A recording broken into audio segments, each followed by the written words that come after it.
Hi. Hey. Hold on. Play the fair music. I want to show you how happy this fair music is. Okay, I gotta... Okay, well, where are we?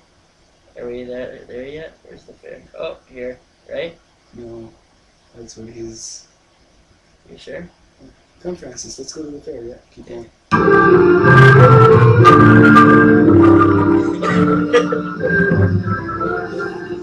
Pretty groovy shit.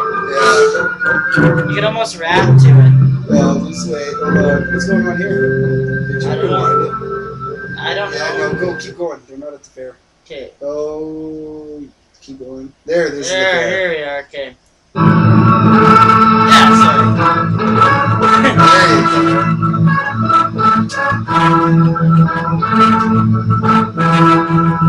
Step up, step up. See the amazing Caesar, the somnambulist. Somnambulist. So anyway. Anyway, yeah. We just wanted to show you some of the music. Yeah, we got time. Yeah. Anyway, so Dr. Caligari takes over this guy and gets him to kill people at his will or whatever. Eh? Yeah. And so the doctors and Francis figure all this out, and they're like, "Hey, well, we gotta take care of him." That's right. And hold on, we'll fast forward to the end there for a sec. To the very end? Yeah, just to the end where everything starts going awry. Yeah, yours is only for 2 more minutes long. Yeah.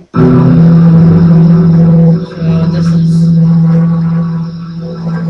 Sorry guys.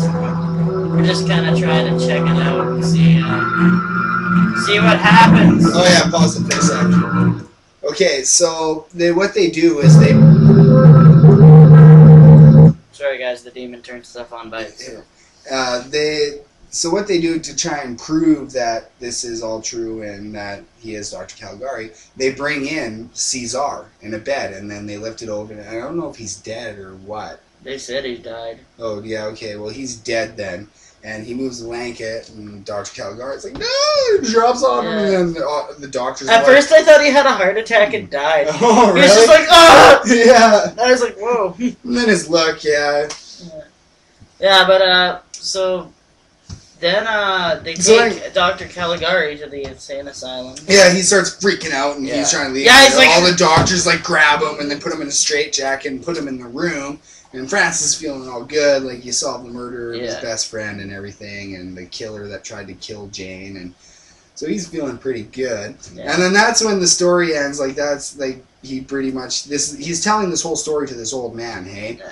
And then at the end, what the hell did he say? I don't even think he really says anything. It's just like, that was the story. Yeah, and then the old man, he's just sitting there after the whole thing and just kind of stands up and, whew, it's cold. Yeah. I'm going inside. Are you coming? Maybe he was scared. Yeah, maybe. He was freaking out, and we'll tell you why here. But anyway, so he's like, are you coming? And Francis is like, yeah, okay, let's go. So they walk inside, and they walk inside to the insane asylum, and Jane is sitting there, just kind of minding her own business, looking like a ghost. A lot of people look insane in that. There's that one girl that's sitting there doing this. I don't know if she's playing piano or and then there's a girl sitting there with a doll and another girl that wants it, and then there's a couple guys that are freaking out. Yeah. But anyway, so Francis goes up to Jane and is like, I love you. Are you going to marry me or what? Yeah, basically, it's like, then, I love you. When shall we be married? Yeah, and Jane says, us queens may not follow our hearts, kind of thing. She's like, we have royal blood, cannot always follow our hearts. Yeah, something like that.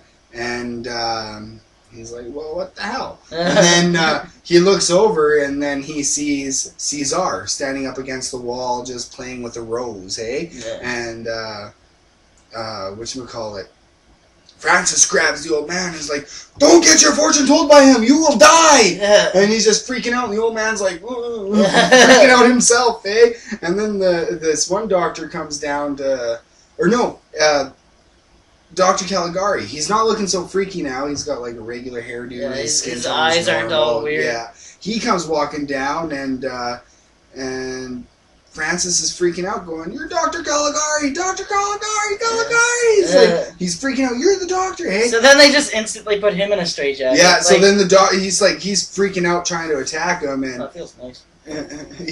He's trying to attack Dr. Caligari. Like, "How'd you get out?" And then all the doctors grab Francis, and they're putting him in a straitjacket, hey?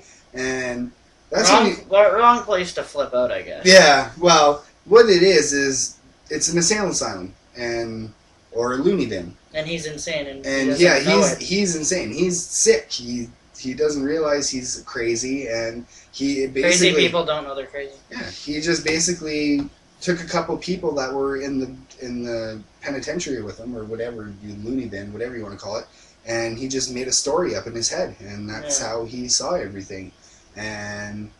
So they locked him up, and Dr. Caligari, I don't really know his name, but he's like, "I found out what the problem is. He thinks I am this." Hold on, I gotta sneeze. Bless me. Oh, that felt good. That was beautiful. That was beautiful. Anyways, the doctor's like, "I know what his problem is. He thinks I am this Dr. Caligari character, and and now I know how to cure him." And then it was the end. Yeah, that was the end of the credits. Yeah, the end. It's like, how do you cure him? Yeah. And I was like, sweet, there's a twist, and then it's like... Yeah, over. That's it. With a twist of lemon. Whoa, did you see that? No, what? Oh, it kind of like slow motion. I don't know. Well, I'll watch it. It might have just been the camera action. Weird. But, Weird he goes. So, I don't know, the movie, it was like... actually a lot better, I think, than Nosferatu was. Even though it was older, I still enjoyed it, actually. Yeah. It had more cool imagery. It was more entertaining to look at. And, you know... and the cue cards that did come up, I don't know what you call them, the little... whatever, the sayings, they looked a lot more interesting. It was kind of cool. Yeah, and not to mention, like, the Dracula thing's been done a million times. I know it wasn't the first, whatever, but still, I've seen enough Dracula movies. This one... I guess that's kind of unfair, but I like. Because there's lots of crazy doctor movies, but there is, but I mean, this was a nice twist. This was a nice twist. Like, you thought you knew what was going on, and then all of a sudden it just turns out he was crazy in the whole time, eh? Well, I guess you could kind of get that at the beginning. They're all just like, yeah. Well, I mean, everybody's crazy in this movie. Like, 1920s people were insane. They were all creepy. I don't know. If you were born in the 1920s, you were a creepy mother.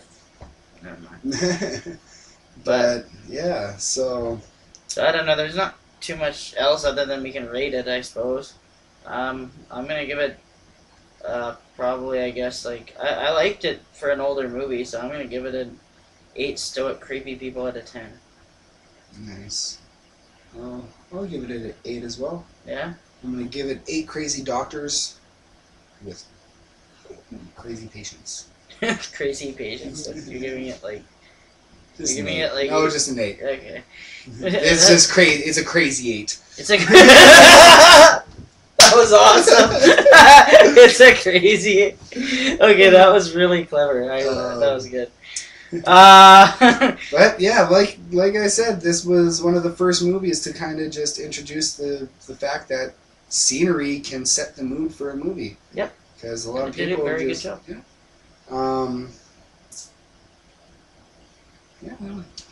That pretty much sums it up. Yeah, I'm trying to think of some parts in the movie that we might have skipped or missed, but not really. Like, it wasn't a very long movie, and that's the thing with these old movies is it is pretty much just if you get the gist of it. I think back when it was made, it probably would have actually been scary. Like, I would have been creeped out by it probably. I mean, definitely make you weary of some fares. Then again, if movies were like this, I probably wouldn't go see them. But, yeah. You know what I mean? Well, I mean, back in the day, all movies had no sound, eh? Yeah, but I would have rather read a book. Did you know that when they introduced sound, most directors didn't like it? Really? Yeah, they didn't want to deal with it. It probably, They were used to this and whatever, but then they started getting used to sound, and then they introduced color, and a lot of directors refused to use color because with color, you got so much more to worry about. You got to worry about the color, the light, and the drapes and everything. Like, I mean, black and white, you still got to worry about the lighting, but it was just easier to control black and white. But you enter in all these colors, you got to worry about the drapes, the wall, because the wall might not set the mood right. Or as you can tell, we're actually degrading our show. We got our budget cut, so this is what our show is going to be like from now on. I'm just kidding. You know, this is just the silent film type. Yeah. But yeah, so they refused to do it, and they kept making silent black and white movies, or just black and white with sound. But yeah, that's history.